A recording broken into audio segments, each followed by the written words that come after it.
Hey guys, welcome back to my channel, and in today's video I'm going to be doing a reading vlog of the Invisible Life of Addie LaRue. This book is a fantasy novel that I've heard so much about, and I decided since it is so beloved amongst readers, I thought that it would be really cool if I dedicated a whole video to seeing what the book is about. Because it is so well known, I already have like a bit of context as to what it follows.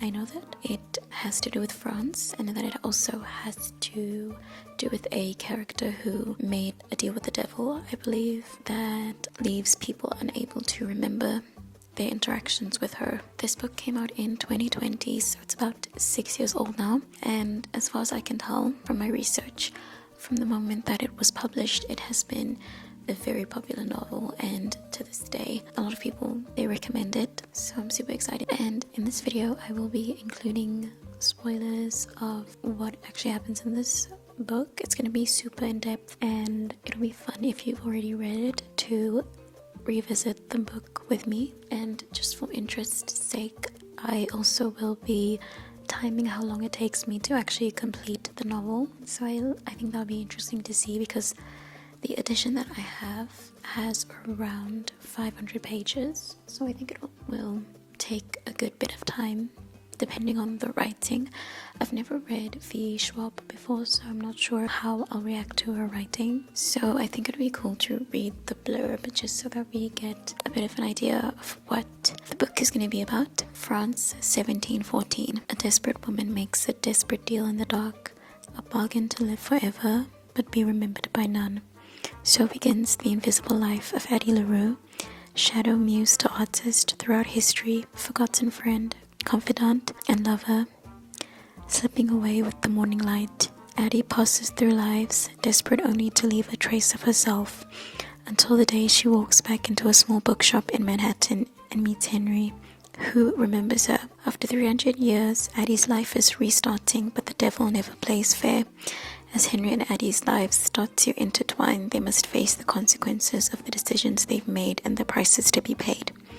The Invisible Life of Addie LaRue is a dazzling adventure across centuries and continents, across history and art, about a young woman learning how far she will go to leave her mark on the world. That sounds really beautiful and weirdly relatable too, so that's just made me even more excited to see what this is about. And luckily, the edition that I have is this beautiful hardback edition. I was able to get it secondhand, and it's in quite good condition, so super stoked about that. Yeah, so let's get started with the reading.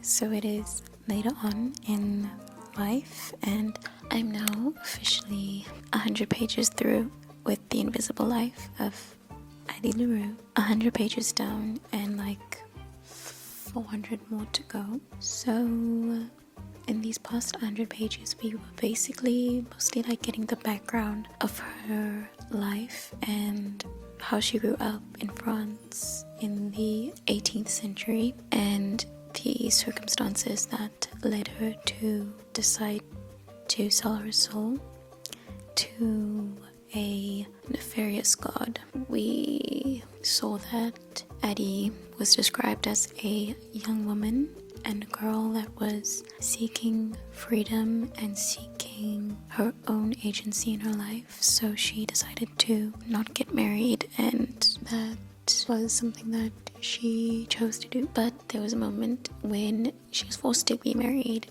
In order to avoid that, she leaned on her knowledge that she had of the more esoteric gods, and she decided to pray to a god that was answering after dark. And that's kind of like a rule that she had learned, was that you should never pray to gods that answer after dark, because they are unruly. So Addie ended up selling her soul and becoming invisible and entirely forgettable to people. And now she is traveling through France and stealing her and leaning more into thievery and theft, because I think that's like a natural next if you are someone who is so forgettable. So the characters that we have been introduced to is Addie, obviously a main character. We've been following her mostly. We've also met Estelle. Estelle is the local wise woman in the town that she grew up in. Estelle is unmarried and she kind of is a bit woo-woo, a bit witchy, and she spends a lot of time gardening, and in some ways Addie views her as like the idealized version of herself. And we also have her mother and her father, Isabel, a young woman that she grew up with and kind of exemplifies the life she doesn't want to lead.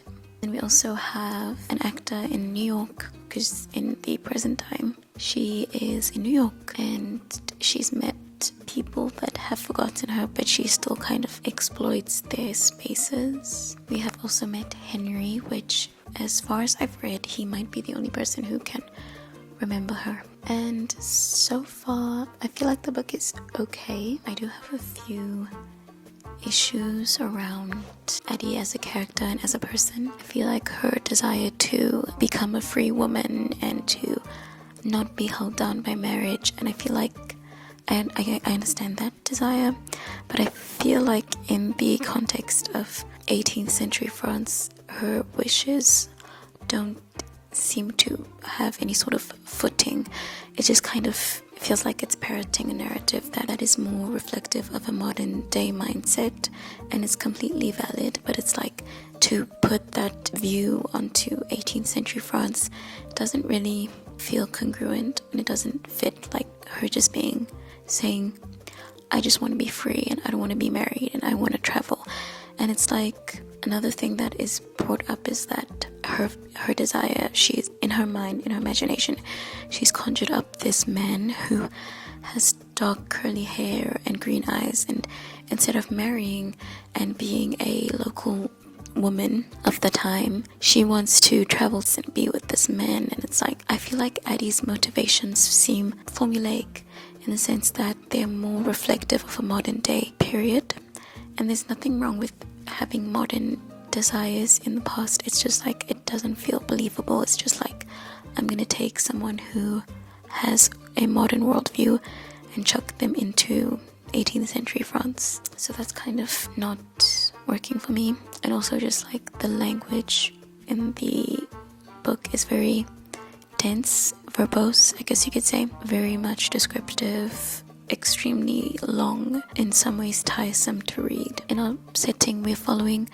two timelines mostly, which is the 18th century timeline and then also the modern day timeline in New York. But it's just that the writing is so long-winded and superfluous in a way, because it just feels like it's never ending, and a lot of what you're reading is not necessarily adding to the story. It's just kind of like fluff in a sense, and it also, in a weird way, there are so many words, but it's not adding to the motivations or the characterization or anything like that. It just feels very descriptive, fluffy, fillers.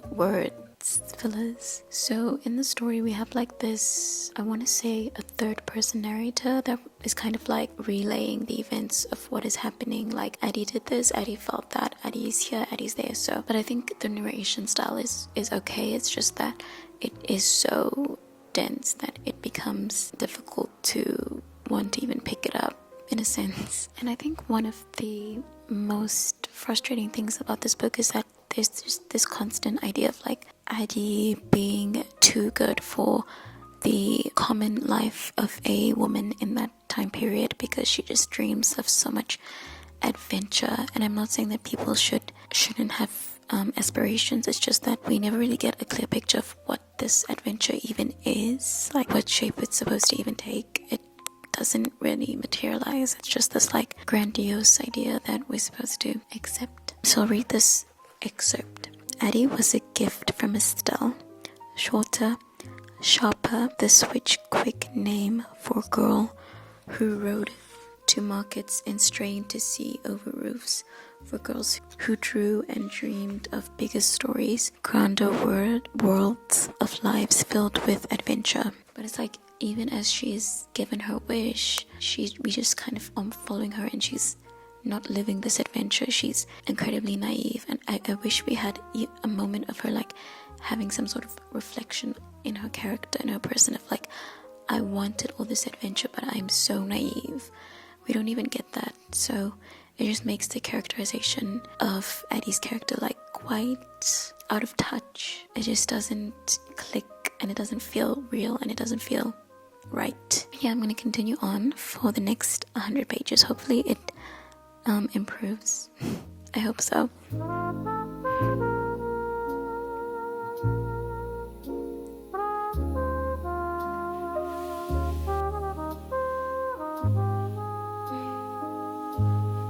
Hey guys, it has been a very long time since I have done a check-in on this video. I put down Addie LaRue for a little bit, but I've picked it up again, and I have just finished the second part of the book. So for my general feelings are, the romance has improved. The book for me, it's a lot more interesting. I still don't like Addie's character, and I'm still feeling like the book is dragging on for quite a while, and that's a bit of an issue. I think that the writing style in the book in general, for me, it almost feels like it is lacking a soul. It feels very soulless. It feels very much like hollow, and I'm not connecting to this book, and that it's lacking depth for me. I feel like so far there's a lot of Addie reminiscing. Addie herself does not know what she wants. She constantly is going back and forth between, I am so sad to be forgotten, but then she's like, I shouldn't have made the deal with the devil, but then she's like, I didn't want to get married. And so it's just like a lot of back and forth, and she doesn't really have her own clear intention, and it's annoying. She'll look back and she'll be like, I didn't want to be one of those women. And she's also just like very much like, oh, I don't want to wear corsets because I hate corsets. So it's kind of seeming like better than other women, and it's like not really setting Addie as a woman of the time, but just I feel like she's more so depicting modern day sentiments as a person existing in that time period, and she's placing herself in a position of superiority in terms of like, I don't want to be a wife, and I don't like corsets, and it's just giving not like other girls. And I don't like that about her character. I don't like that she is constantly whining. But so far in the last 100 pages around about, we follow Addie as she gets used to her life of being forgotten, a lot of living in the cracks of society, and even that doesn't feel very, not authentic, but just emotional or just hard-hitting. I don't know, something about this book is just lacking in these last 100 pages as well. She has met a man, Henry, that finally remembers her. We haven't really gotten an explanation as to why he remembers her. The magic in this world it's not explained at all. The only thing that is explained is how much she has to steal and how miserable she is. Another thing about Addie is that she seems to have no concept of consequence, and I love like when things are morally balanced. So Addie is the character we are supposed to root for, and she's constantly whining, and it's like the character of Luke comes in, and he is the character that I agree with. You made a deal, and instead of coming to terms with the deal that you've made, 5 years later you're still crying about the deal.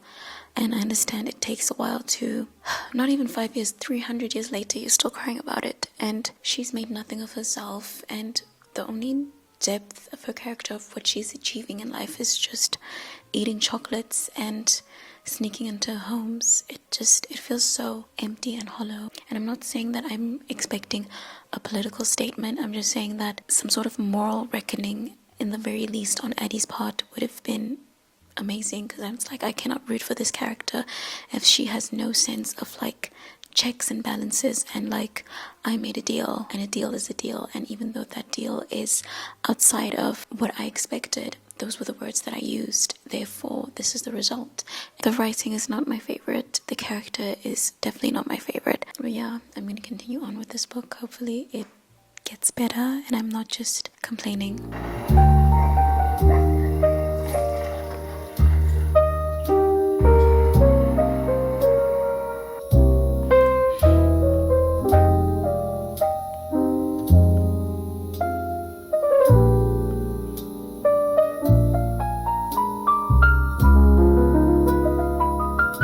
Hello. Hi. So is later on. I'm still reading this book. I'm on page somewhere, and so far it's been okay. I'm still confused with, or I'm just not connecting to the characters in the story. I mean, in these almost 100 pages, we've just kind of settled into the romance with Henry and explored more of her past, but a lot of her experiences feel very repetitive and her sentiment is exhaustingly repetitive. So those are like the things that stick out for me. It's just repetitive and very distanced in terms of like, I feel like we know why Addie does stuff, but it still doesn't make any sense, and there's some sort of like disconnect for me with this book. We're following two timelines, and the first timeline is in her past in France, and that timeline we basically mostly follow her coming to a reckoning of what it means to be a forgettable person in society,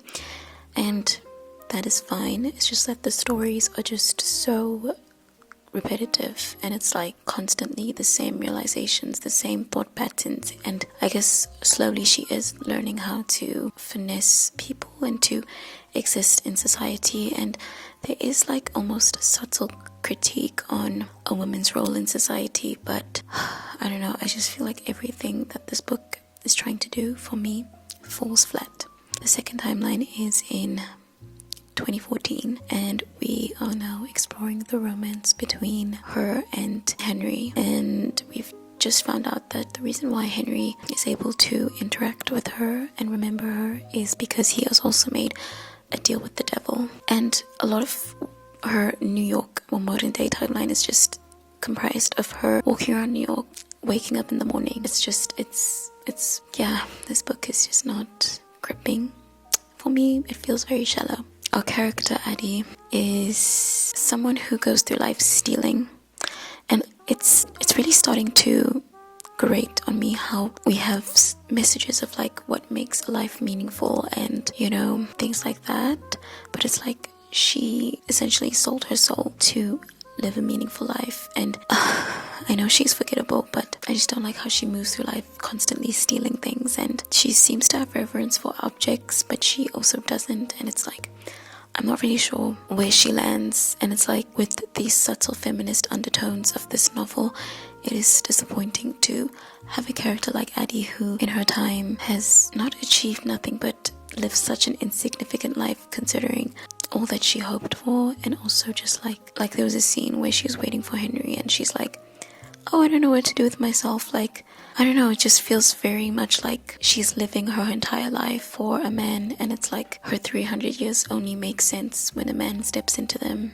and I don't know, it just feels contradictory to the entire idea of the novel. Our main protagonist Henry he's a normal guy. I really like, there was one moment where he was kind of going through an existential crisis of like, I don't want to sit around and do nothing all the time. I don't know, maybe that's like a hint as to what he sold his soul for. I don't know, maybe, but he's okay. Like I'm not connected to him that much. And my theories for the rest of the book are that obviously Henry sold his soul to the devil, so I think his thing might be something to do with time. He has like mental health issues, and he has siblings that are more successful, and he feels like he needs to make good on his life. So I don't know, I'm not sure why he sold his soul, but I think that him remembering her and their connection could just be like some orchestration by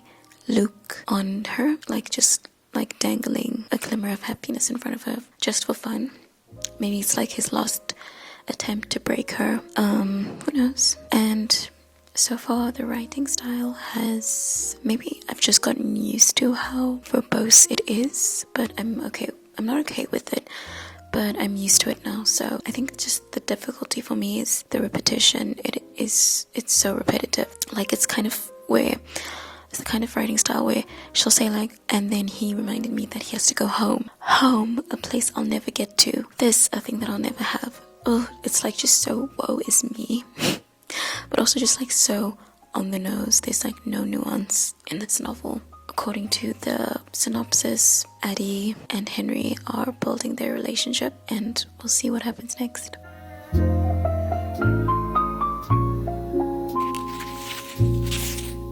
Hey guys, so it's the next day and I am now on part 5 of Addie LaRue, and it's definitely over halfway. I think I have about 2/5 of the book left. I mean, I think I've just resigned myself to understanding that I'm not gonna ever really enjoy this book. So I'm just gonna talk about the things that I've been thinking about in this last section. Okay, so we've gotten into Henry's perspective, and we find out earlier that he made a deal, and we delve into his issues and why he made that deal and how he struggles with the deal that he has made. And I think a main problem that I have with the book is that the characters are so whiny about the things that they have done, and it's like, I understand like you made a deal in a sense, but like they complain about things constantly, and instead of like taking advantage of their new reality, they just kind of like mope about things over and over, and it's exhausting to read about the many ways in which the characters feel unhappy with their lives. And another thing is like the magic is a bit loose in this world. Like, how did Henry know that? He hasn't really spoken about gods of like a lower nature, aka the devil.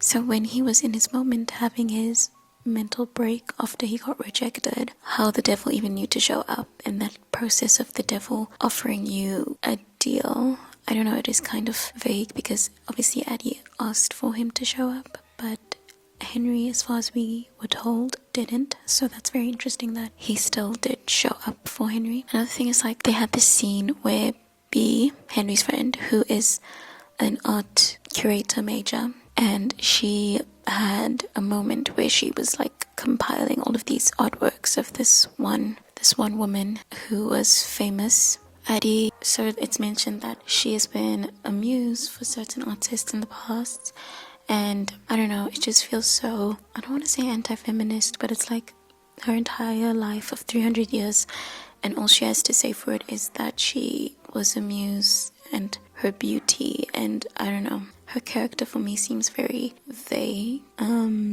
outside of her freckles, you know, but it's just so disheartening to hear that the mark that Addie has left on this world is not her own, but from other men. I don't know, her experiences with men, her beauty, it's kind of sad. I don't know, for me it's just sad. Even when Addie wrote her name, I feel like I didn't even fully understand the significance of it. Like, yeah, you wrote your name and it didn't disappear, and that was true, but it didn't move me at all. But I'm going to continue reading. I'm going to try and finish this tonight. I don't want to have to think about this tomorrow, so yeah.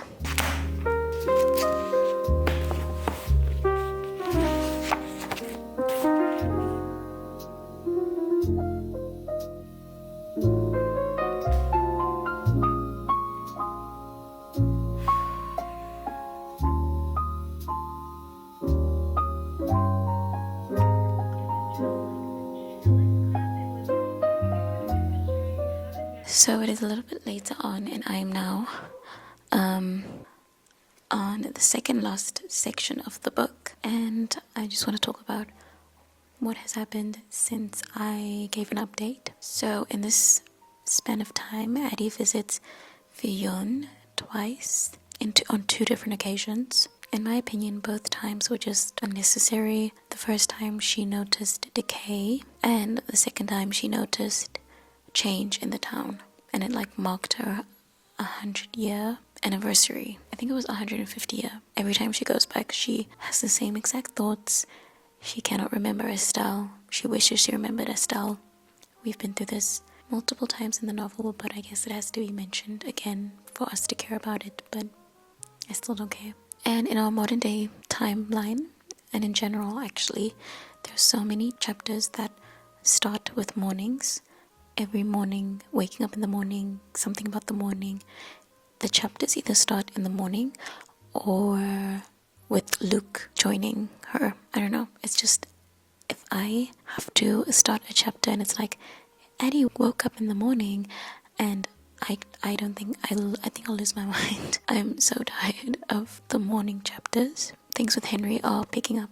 Their relationship is a lot more serious. She receives a place in Henry's home, so it's like she has a place where she can keep things now, and she kind of wonders if she puts things in that cabinet, if they will disappear. And I'm like, oh, I do not understand this magic at all. It's so confusing. Like, if Addie puts a physical object in a certain place, all of a sudden it's going to disappear. Like, this magic system can fall apart if you went through it with a fine-tooth comb. It just does not make any sense to me. And in the previous timeline, she actually leaves France for the first time because of Luke. And again, Addie prayed, wanted, and allegedly reveres freedom so much, to the point where she never even thought of leaving France or Paris.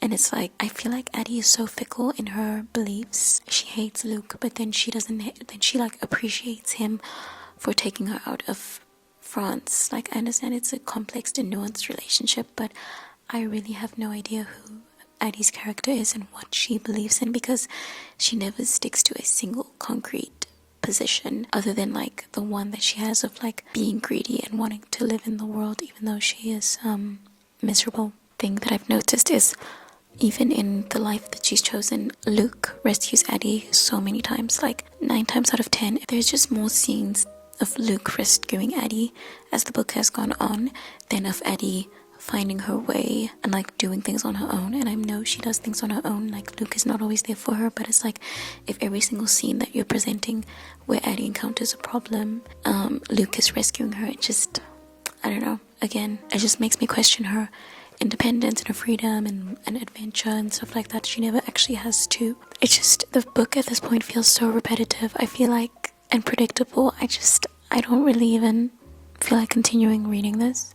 It is so repetitive.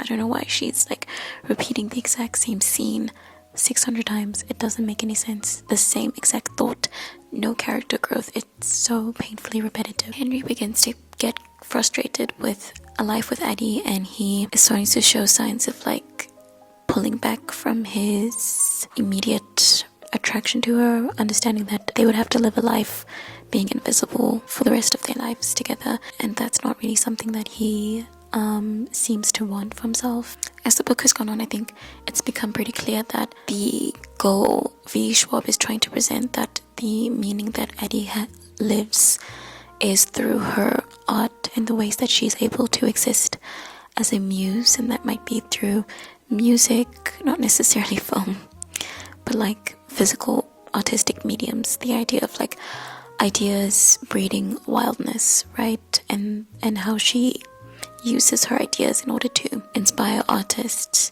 Not that she is in any way putting her time towards anything. I mean, even though she can't physically create anything, is that to say she can't play any instruments?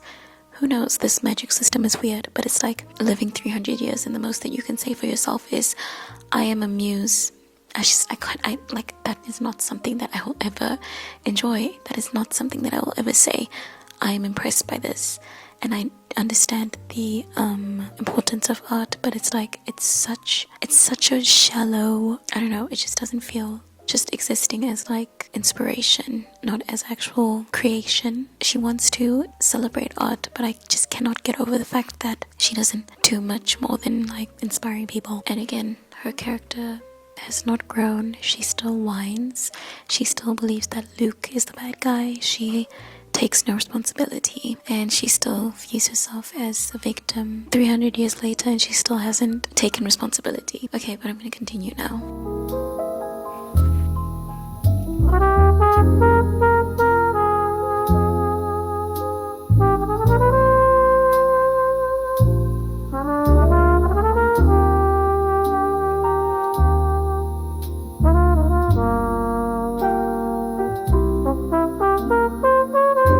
So, it's the next day, and it is official. I have finally finished The Invisible Life of Addie LaRue. My overall thoughts on the book, it's kind of that it wasn't my favorite book. I don't think it was for me. I didn't really resonate with any part of the story, unfortunately. I mean, there were some beautiful quotes and ideas that I resonated with, but in terms of the structure of the story and the overall overarching meaning of the story, I didn't really resonate with it at all. So our main characters that we have in the story are Addie, Luke, and Henry, and honestly, I didn't really feel like I got to know any of them intimately. Even Addie, like, her actions, they were not like understandable even up to the end. I just never felt like I understood what Addie truly wanted. It was just kind of like here, there, and everywhere for me. And Henry, I think Henry's a bit easier to decipher, so he's not like that much of a challenge. And Luke, I liked Luke. Yeah, he was fun to read about. Yeah, but it is interesting to question, why would someone like Luke, a devil, all of a sudden be interested, not all of a sudden, but be interested in love? Yeah, there are still questions. Yeah, I think there was something he said about, rather than love, possession. And I think that's, for me, from that point of view, it's easier for me to understand Luke wanting to possess Addie. Especially the ending, it really bothered me because I love gothic novels. I love things that have a balanced moral weight. And I love Luke's character specifically because he was so intent on maintaining the deal. You made a deal, you have to fulfill it. Of course, in Addie's case, she could bend it, but that's something that I just didn't enjoy. Like, the fact that Addie could change the terms of her own deal. It's like, where's the moral weight in it? I don't know. You know, I guess she was giving up being with Henry and tying herself to him, but I just felt like the weight of the deal was just lost. And then also going up to the end where she's like, well, I said this and I said these specific words, and it's all of a sudden like a deal is so set in stone now, when Addie decides it is, but her deal can be shifted and changed. I think I'm just like not happy with things should make sense and they do not make sense. I really enjoy the idea of a Faustian deal, the Faustian bargain, but this book just, it's so attempting to be happy and for Addie to have her good ending. That leads me to another thing. Like, throughout the book, Addie took no responsibility. She was whining the entire book, moping and crying. She grew nothing at all. And even in the end, like, with this whole subversion of the deal, I just felt like this book is just not willing to do anything difficult, to do anything hard. It's just like trying to appease us as readers, and I did not like that. For me personally, if you're someone with my taste, I wouldn't recommend this book. It was very difficult to get into in the beginning. The writing style is so verbose and it moves at a snail pace. And once I got into the writing, it became incredibly repetitive. Each and every chapter starting with waking up in the morning, waking up in the morning, waking up in the morning. It was just so... it was so repetitive. Like, so in the last section of the novel, we kind of get Addie realizing that Henry sold his soul for 1 year of good favor. And I know I understand the idea of like a late reveal, but I don't know, certain things being withheld, at least she wasn't alluding to it like in an annoying way, but still, I don't know, it just doesn't hit. But yeah, Henry only has a year, and Addie then goes on a little escapade with the devil. He is in love with her. He made sure that they met, which obviously makes sense because if throughout the novel it's mentioned so many times that Luke is able to watches Addie when she's not around, and if Luke is in love with her, of course he's going to watch her, of course he's going to keep tabs on her. He doesn't have to reveal that he is watching her. It's like with the Luke storyline, they're trying to push this thing of like fated lovers, because Addie sometimes she's like, well, I really miss Luke and I wish he was here and things like that, but with both Luke and Henry, she's like, I don't love them. In some weird way, Schwab is trying to end this on some type of like feminist, like, I don't need a man type of thing, and my true calling is myself and my freedom. And it is so comical because the entire book, every single interaction that Addie has is with men. Well, 90% of the interaction she has is, I woke up with this man, I woke up with that man, I woke up with this man, I've loved men, I've loved men, I've loved men. What friendships has Addie cultivated? We're supposed to believe she cares so much about freedom when 90% of her mind has been occupied by men. She only feels integrated into the world when she's with Henry, a relationship with a man. So it's like, why are we trying to spin this whole I am a free woman thing when, and I love no man, when it's like the entire book has been about Addie existing for men. The reason she didn't want to get married to Roger was because she wanted to find her mysterious man. It is so comical to think that Addie would just turn around and be like, I don't need a man. And again, the ending was just, it fell flat for me. Like, I didn't care. Like, we're supposed to you shove romance down our throats the entire novel, and then all of a sudden we're supposed to believe that Addie cares about traveling and adventure and putting herself first. The only reason she ever left France was because of Luke. The reason why she left Europe was because of Luke, again, a man. How is Addie independent in any sense when the only reason she even travels to any place, this adventure that she seeks so much, is because of Luke? Every time she's in trouble, Luke. It's just every single time she has an issue, she goes crying to Luke. I didn't feel sad at this book. I felt more angry, upset with it. It's not my cup of tea. But I did say that I would share my reading time. I finished this book in 11 hours, 7 minutes. Oh, and there's my rating. I gave it 2 stars. Yeah, I can't give it any more than that. Honestly, it's not for me at all. I guess you need to read things that you hate to reinforce things that you like, maybe. I'm not sure. This was hard. This was difficult. I'm happy it's done, and I'm not sure if I will ever read a V. Schwab again. Probably not. I don't know. Who knows? Bye.